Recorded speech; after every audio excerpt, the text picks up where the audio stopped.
Okay, so on this video, we're going to talk, and by we, I mean me and Chef Lesley, who I'll introduce to you here in a moment. We're going to talk about literally if you have 1 tablespoon of this miracle liquid every single day, it not only will change your brain, but it will also change your overall health. Do you know what I'm going to talk about? Do you know? I mean, I do. Okay, but don't tell them because it's so simple. It's so simple. Staying healthy is so simple when you understand how powerful something like what I'm about to talk to you about is. So here we go. Let's dive in. Okay, so first I have to introduce you to Chef Lesley.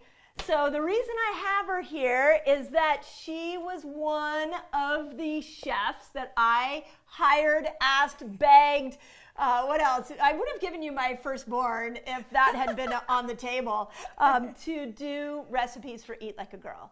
So I call her a celebrity chef. You probably call yourself a master chef. What do you call yourself? I call myself Lesley. You can call her Lesley, and she has quite the culinary history, but the most current claim to fame is that she's a master chef at the Four Seasons Resorts. So with that in mind, I asked her to you did like 60 recipes in the book? I submitted 70, so. Oh yeah, we have some extra giveaways, don't worry. So 70 recipes out of this incredible book. And one of the things we wanted to do in this book was really highlight some important ingredients that will change your health, which one of those is olive oil. So this miracle liquid that I'm talking about, olive oil, and Chef Lesley is going to talk about how do you pick the right olive oil. Yeah. Because that matters. But what I want to do is really highlight what I found research-wise of the health benefits of olive oil, because there's a reason. Like I always think there's a real reason the Mediterranean diet is a thing. It always keeps coming into the conversation. Yes. Always. And as an Italian, I'm happy that always comes into the conversation. But yes, it's true. I mean, olive oil is such a big foundation of all of those diets. Right. So when I looked into the research, I actually found, let me see if I can, 10 major attributes of olive oil. I'm going to go through them really quickly, and I want to highlight one that is really near and dear to my heart and is near and dear for women's health. So here we go, really quick. Heart health, hopefully we know this, lowers LDLs, raises your good ones, HDL. Amazing. Antioxidant. So this is really interesting because in Eat Like a Girl, I talk about how a lot of the medications, including things like the birth control pill, actually depletes our body of antioxidants. Mm-hmm. So like imagine that. I've thought about this a lot. Like if women have been on the birth control pill for decades and they're every day they're taking that pill, it's totally tanking their antioxidant load. Mm-hmm. So adding in like a tablespoon of olive oil is incredible. So super easy.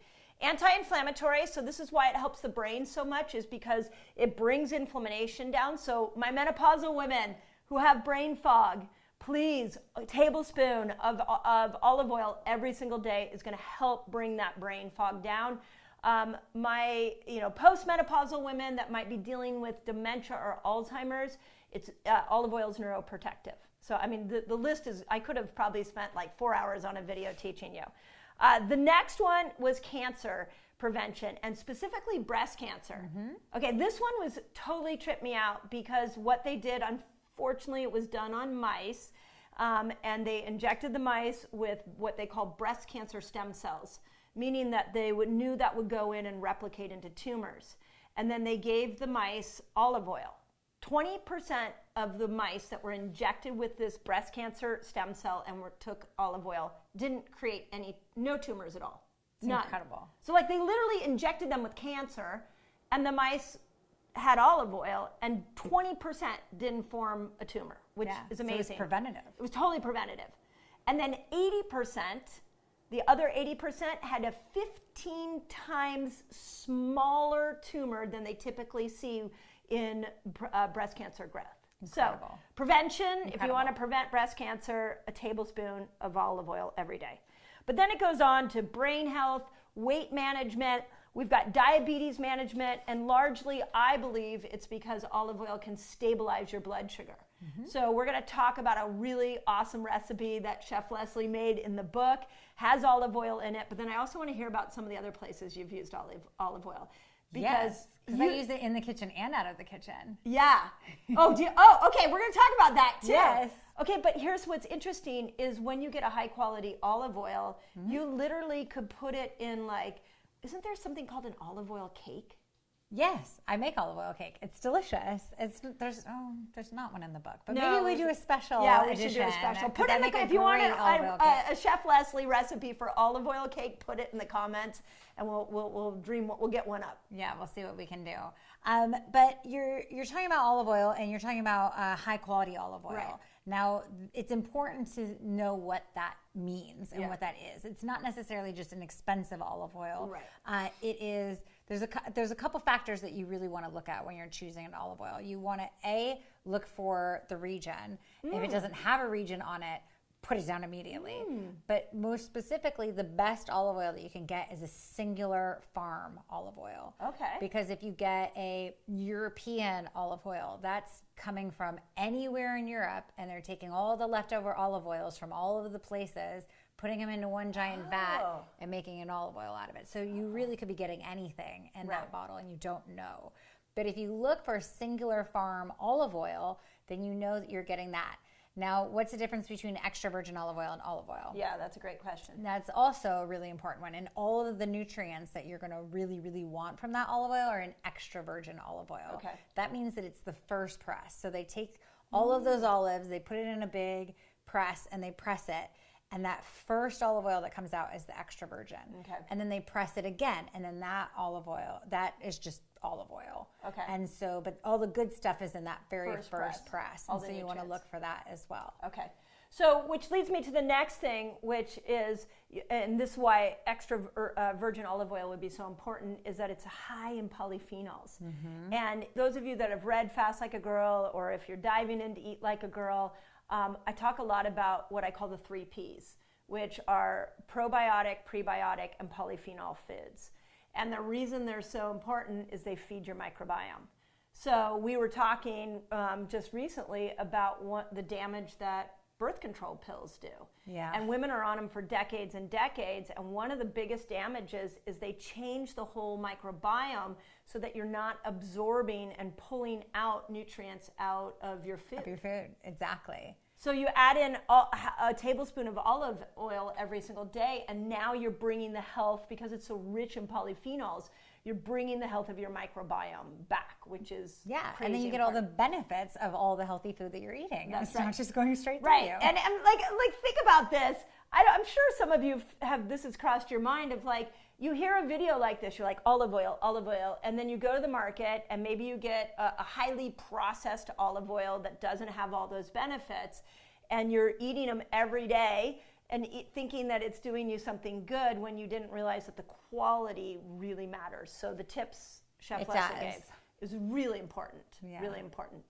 I won't go into brands, but I feel like that would be helpful. But we won't go into brands. We'll keep it at this. I will also say you also want to look for an olive oil. It's light sensitive and air sensitive, so you want to look for a bottle that's in a dark glass and not in a clear glass, because the light can damage the nutrients of the olive oil and adjust the integrity. And then also air and olive oil are not friends. So you want to make sure that you are sealing your bottle really well after using it, and it will go bad after. So if you've had a bottle of open olive oil in your cabinet for the last 6 months, 8 months, year, it might be time to get rid of it. So with my olive oil, I smell if it's rancid. Like I can smell the difference. Can you? I can, but a lot of people aren't used to distinguishing between the two, because some olive oils can have a really strong, pungent smell. And so you'll know when it's rancid. I mean, honestly, it's a smell like you've never really smelled before on anything else. So yes, continually smelling any of your food. I mean, that goes for produce that you're cooking. If you cut into something and it smells weird, Why would you eat it? Yeah, yeah, it's so true. Yeah, that's your natural, human instinct to not eat that if it smells bad. So then the other thing I do is I smell it at restaurants. Like I'll smell, like if they give you olive oil and vinegar, I'll just smell it. So you might use your nose to tell you if it's a good combo. And you would, depending on if you have the resources or not, you might buy a really nice organic extra virgin olive oil, an expensive one, fresh. I always buy them in small bottles because I don't want them to turn rancid. Yeah. And then try one that's more processed, and then smell the difference and see what you notice. Yeah. Because you can catch on pretty quickly. Yeah, and a lot of olive oils out there, unfortunately, too, can be cut with other oils, and they're not pure olive oil. Yeah. And so, it's really important that you really start to familiarize yourself with the difference between all of them. Okay, and then there are studies showing bone health, which is really cool. So for my menopausal friends who are trying to prevent osteoporosis, let's bring olive oil back into the conversation. And then one of them that I'm hoping you alluded to this in the beginning, which is skin health. Do you put it on your skin? Yes. How often? Every day that I'm cooking with olive oil. So anytime. Oh, literally while you're cooking, you put it on your skin? Well, I usually don't smother it on my face when I'm in the middle of the kitchen cooking. But on At the my Four hands, Seasons, you're not there with like olive oil on your face. They already think I'm crazy enough in that kitchen. No, but if I've got olive oil and I'm working with something, I just rub it right into my skin. A great exfoliant is salt, a little bit of olive oil. It's a nice exfoliant for your skin. It's a great moisturizer on your lips. I use it under my eyes. You can really use olive oil for anything, and your skin is such a huge organ, as you know, and almost everything that you put on it gets absorbed right into your bloodstream, and it doesn't pass through the filters of your stomach. And so you want to make sure that whatever you're putting on your skin is good. And so olive oil is the perfect moisturizer for your skin because it's going right in there, and it's healthy.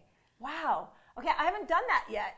I just got you're going to be bathing in olive oil. I know. Like on the next video, if I show up and I'm like glowing, y'all let me know. The olive oil. Yeah, I tend to get a little too obsessed on things that are healthy. So, but one of the things and why I want to do videos, more videos even like this for you all, is that we have really lost the art of seeing food as medicine. And I had a really interesting podcast interview with Dr. William Li. He wrote a book called Eat to Beat Disease and Eat to Beat Your Diet. So he has 2 different books. And one of the things that he said that just hit me hard was that we have to start thinking of our doctors' offices as sick care. Now there's some, there's a lot of, there are preventative doctors you go to, like your OB for prevention.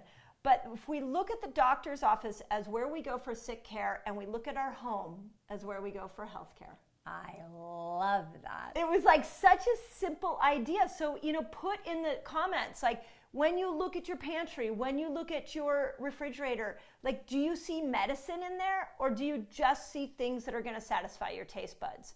Because we sort of need to look at it through both lenses. We need to think about food as medicine, and that's how we start to take back our health. Food is medicine, and food is alive. When you look in your refrigerator and you look in your pantry, is it alive with vibrant foods, or is it dead with foods that are beiges and browns and whites?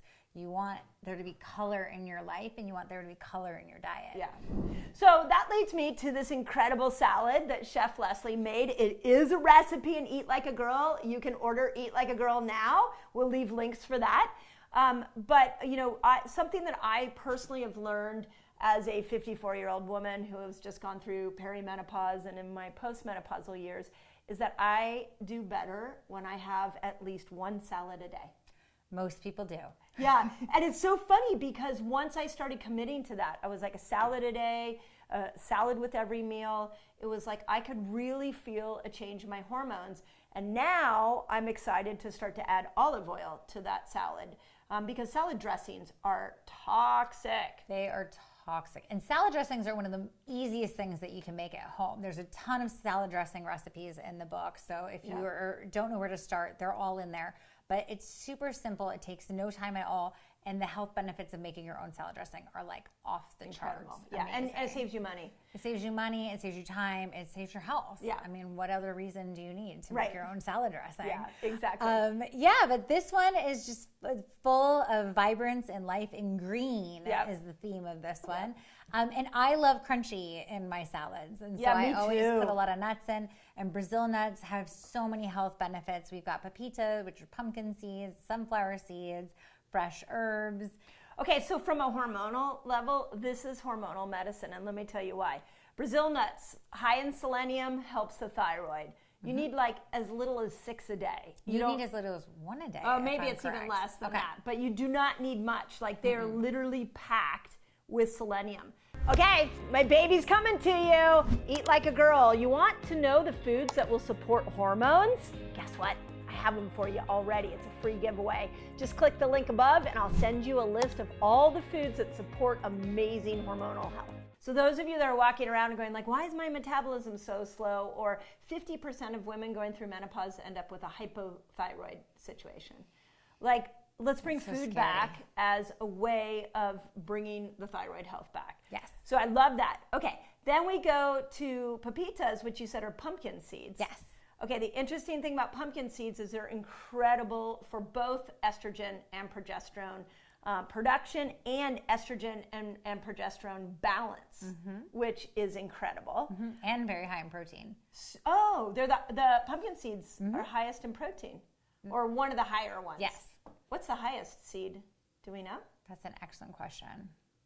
We might have to edit this out, but I would guess either a pumpkin seed or a chia seed. I'm going to find out for you. We'll find out for you. Okay. Okay. Then we've now got sunflower seeds, also really important. Oh, no, a hemp seed. Hemp seed's the highest. Duh, Yeah, that hemp makes seed. sense. Now, okay, I can't let things go. Yeah. So you now have the sunflower seed in here as well, and that's great for estrogen and progesterone production.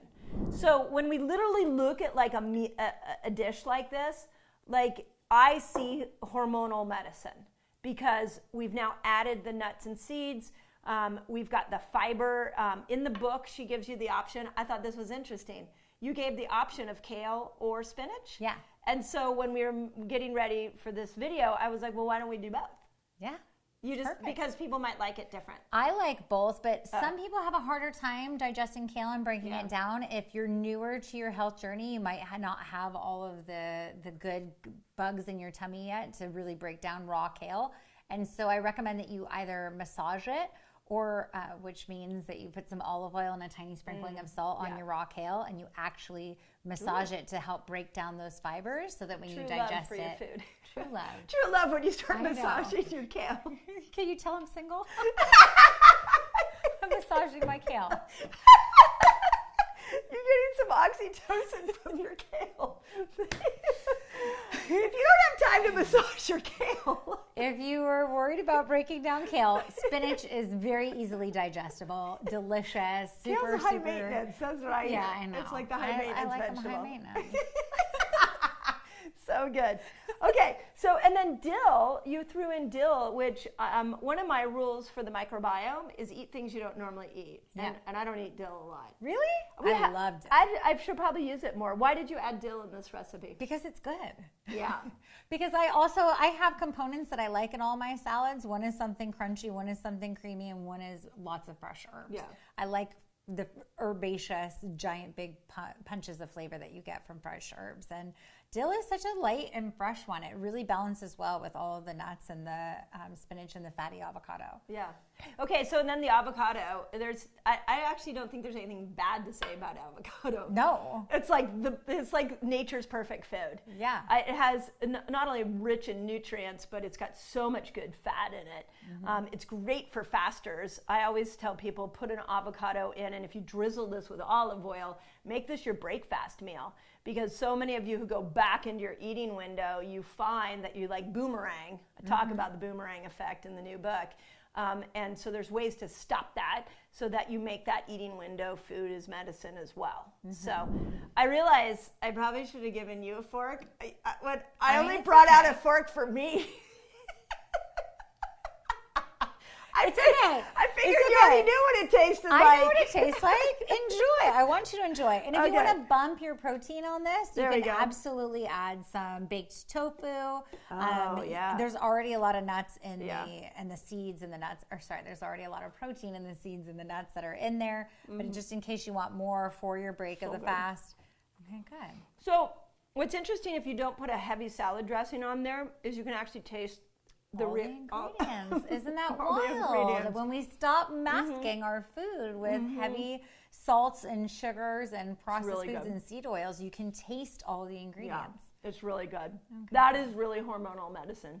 So olive oil, you can drizzle it on anything.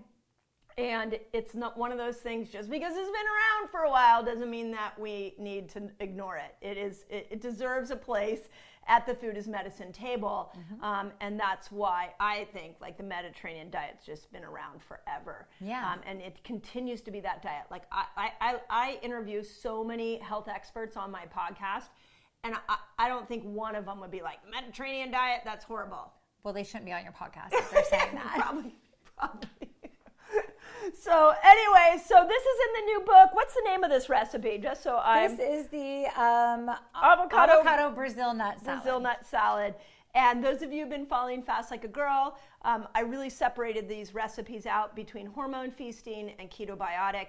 I would call this a little more of a ketobiotic, because on those days that you're trying to keep your carb load down, this is perfect. So let me know. Put in the comments if you've already pre-ordered the book, depending on when you are watching this. If you're watching this and the book is out into the world, put in the comments your favorite part of the book. But as always, I hope this helps, and a major kudos to you. To you. So stay healthy. Appreciate you all. I'm going to find a fork. Guess what? In my next video, I'm going to show you the amazing benefits of honey. So make sure you stick through and watch that video. What is interesting is honey, even though it's a sweetener, there's some really cool qualities to it that you want to know about and make you change your mind if you've kept it out of your diet.